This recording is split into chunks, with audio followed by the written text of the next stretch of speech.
May 1945, Germany's cities lie in ruins.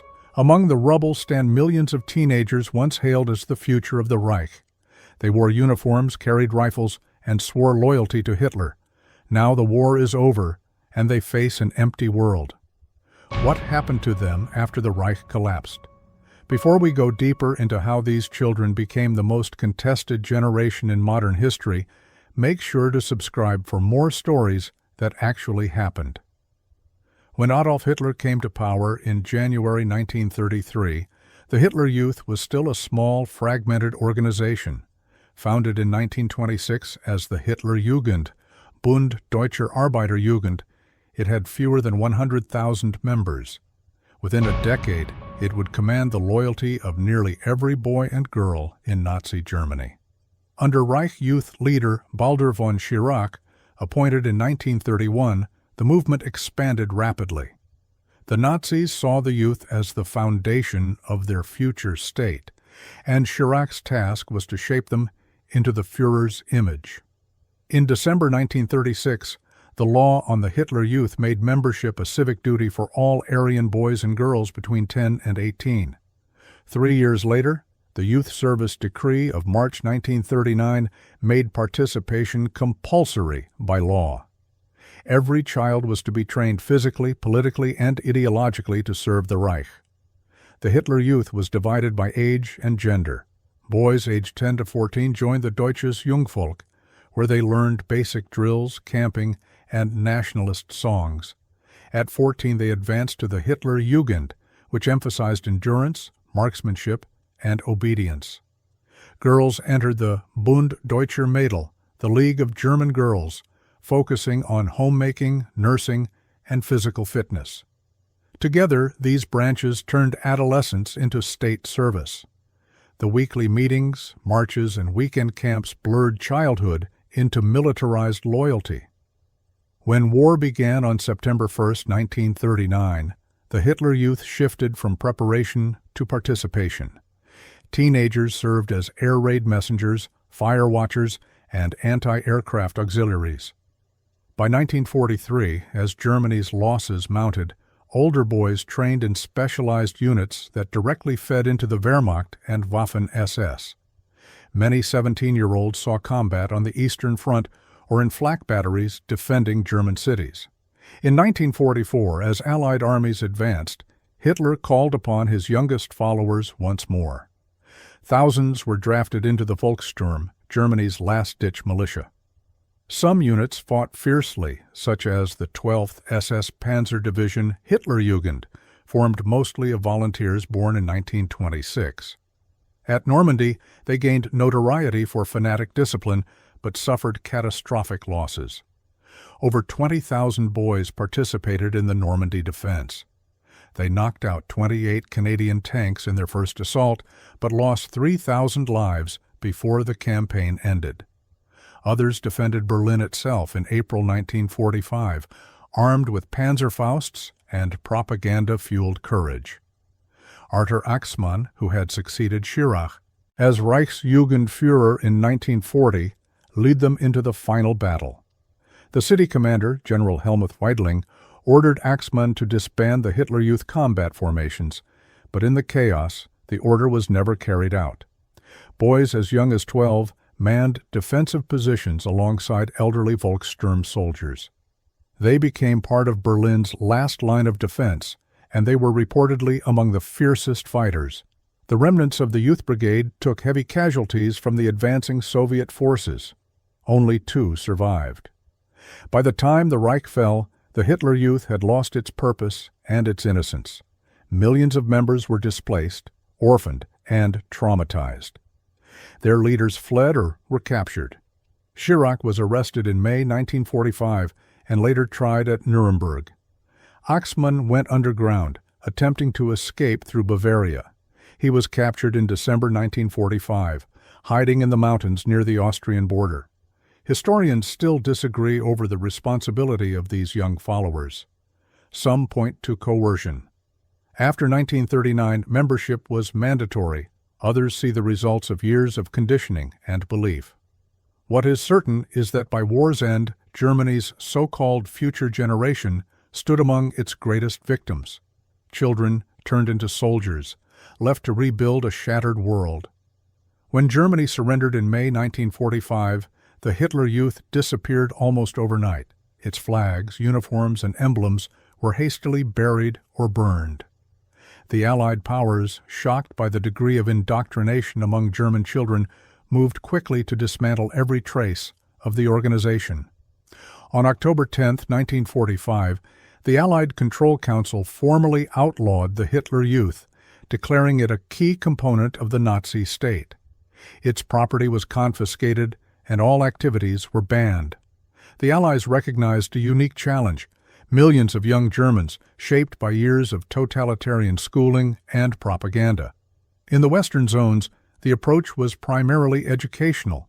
Allied military government directives closed all Nazi-affiliated youth groups and encouraged the creation of new ones under church or civic control. The goal was to re-educate through democracy and civic responsibility, not punishment. Teachers, pastors, and American and British youth officers organized summer camps and discussion groups meant to replace marching songs with open debate.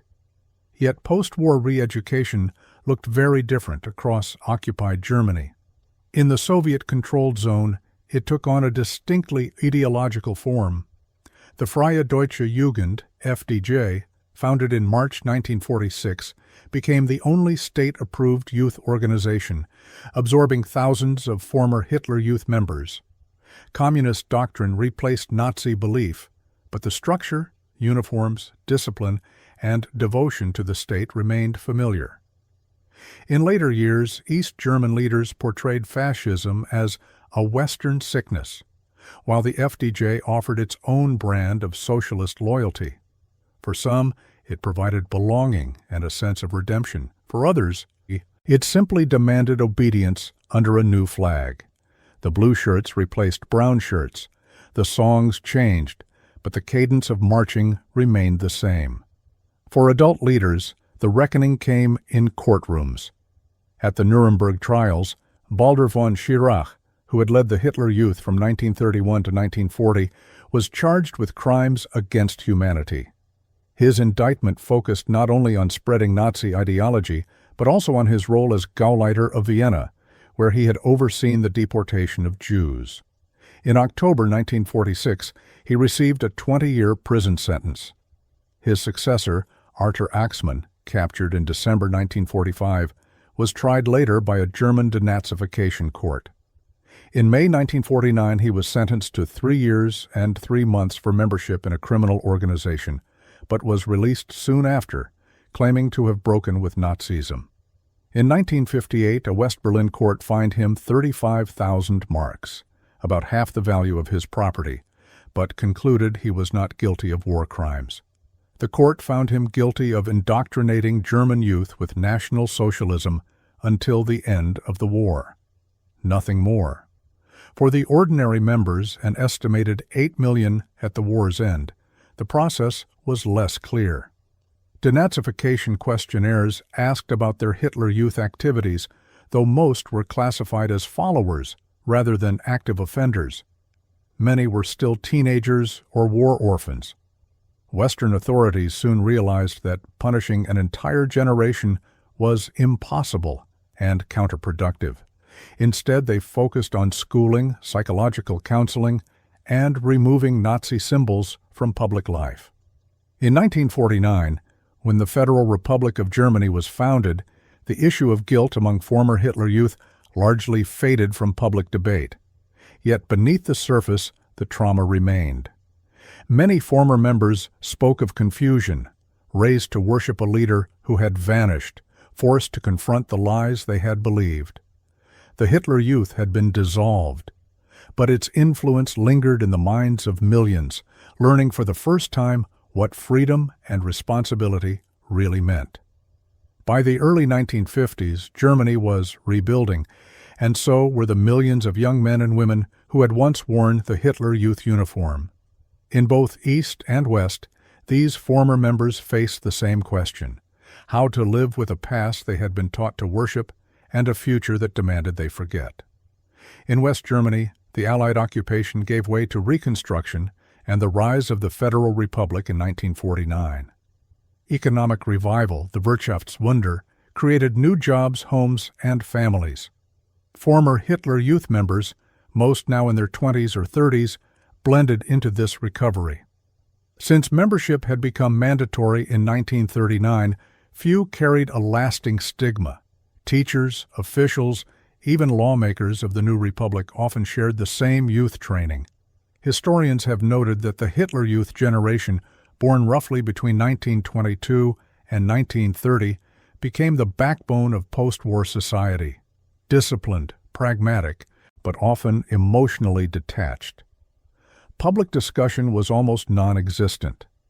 The 1950s and early 60s became the years of deliberate forgetting. Many Germans saw themselves primarily as victims of war and displacement, rather than as participants in Nazism. In schools, the topic was avoided or treated abstractly. Former members rarely spoke about their experiences, some out of shame, others from a belief that what they had done as children was beyond their control. Only in rare autobiographies, such as those by journalist Alphonse Heck or historian Melita Mushman, did the voices of the Hitler Youth generation begin to surface. During the 1960s and 70s, as a new generation came of age, the silence began to crack. Students questioned their parents' wartime roles, demanding answers about complicity and moral responsibility. The West German student movement of 1968 was characterized by protesters' rejection of traditionalism and of German political authority, which included many former Nazis. Spurred by rejecting their parents' complicity in Germany's Nazi past, the 1968 generation trod a line between intellectual fervor and confrontation. Former Hitler Youth members, now in their 40s, found themselves confronted by their children in living rooms and classrooms alike. The question was simple and relentless. What did you do? Memoirs, documentaries, and early historical studies emerged, exploring how deeply Nazi indoctrination had shaped their worldview. Psychologists later observed a shared emotional pattern, denial entwined with guilt and nostalgia shadowed by unease. Some former Hitler Youth members admitted to moments of pride in the camaraderie and adventure of their youth, followed by lifelong guilt for what that loyalty had served. The contradictions defined their generation. Devoted as children, disillusioned as adults. Many carried the burden silently. Historian Gerhard Rempel relates how many who once served in the Hitler Youth were silent until older age when they became grandparents. While they were eventually able to look back at their place in a dictatorship which oppressed, maimed, and killed millions, the journey to that understanding took decades. By the 1980s, historians and filmmakers finally began to portray the Hitler Youth not just as perpetrators or victims, but as a lost generation caught in history's machinery. The debates shifted from blame to understanding. How could a society so thoroughly capture the minds of its children? And what lessons did that hold for the modern world? By the late 20th century, the story of the Hitler Youth had become a symbol not just of Nazism, but of how entire generations can be shaped by ideology. What began as a youth organization ended as one of the most enduring warnings of the modern age. In post-war Germany, official memory evolved slowly.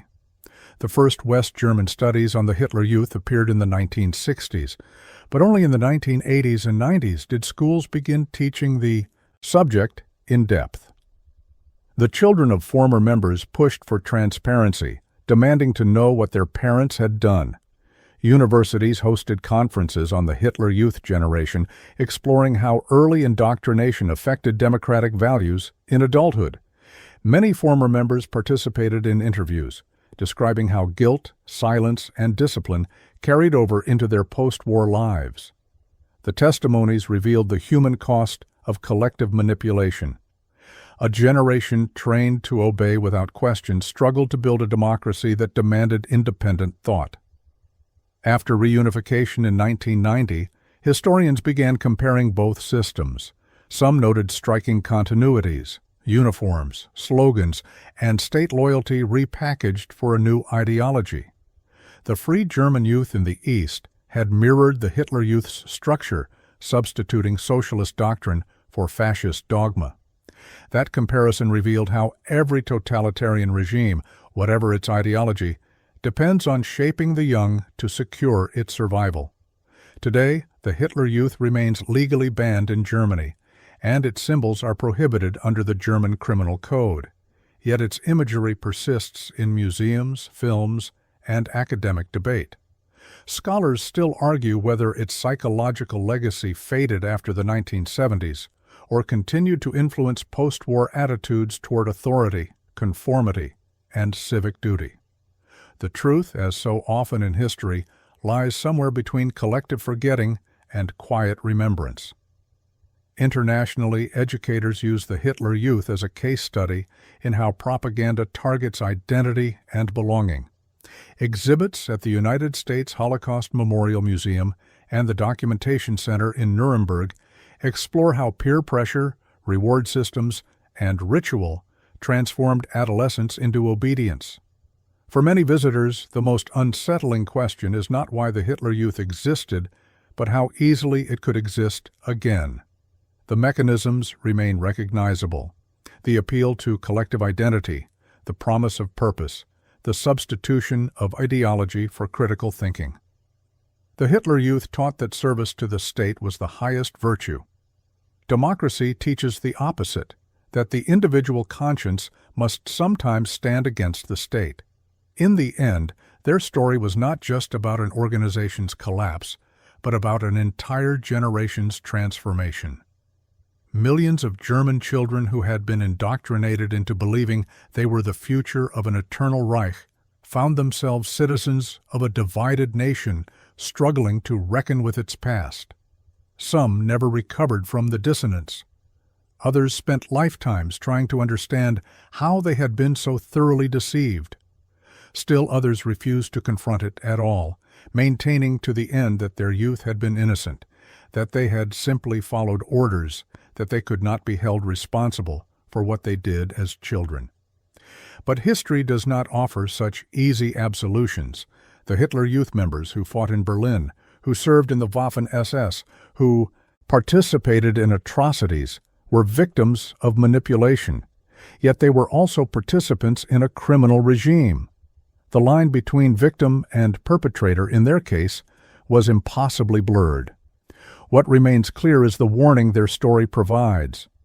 When a state seizes control of childhood itself, when it replaces family, church, and conscience with uniform loyalty to ideology, the cost is measured not in years, but in generations. The children of the Hitler Youth became the parents of post-war Germany. Their silence shaped their children. Their children's questions shaped modern Germany's confrontation with its past. The Hitler Youth was dissolved in October 1945, but its legacy lived on in the minds of millions. Their past shows that indoctrination does not end with defeat. The uniforms are gone, but the lessons remain. When a generation is taught to obey rather than think, rebuilding begins not with new laws, but with the courage to question. The Hitler Youth generation lived through two worlds. The first promised them glory, purpose, and eternal victory. The second demanded they answer for what they had done in that first world. Most spent the rest of their lives somewhere between those two realities, trying to reconcile the children they had been with the adults they became. Please don't forget to like, share, and subscribe.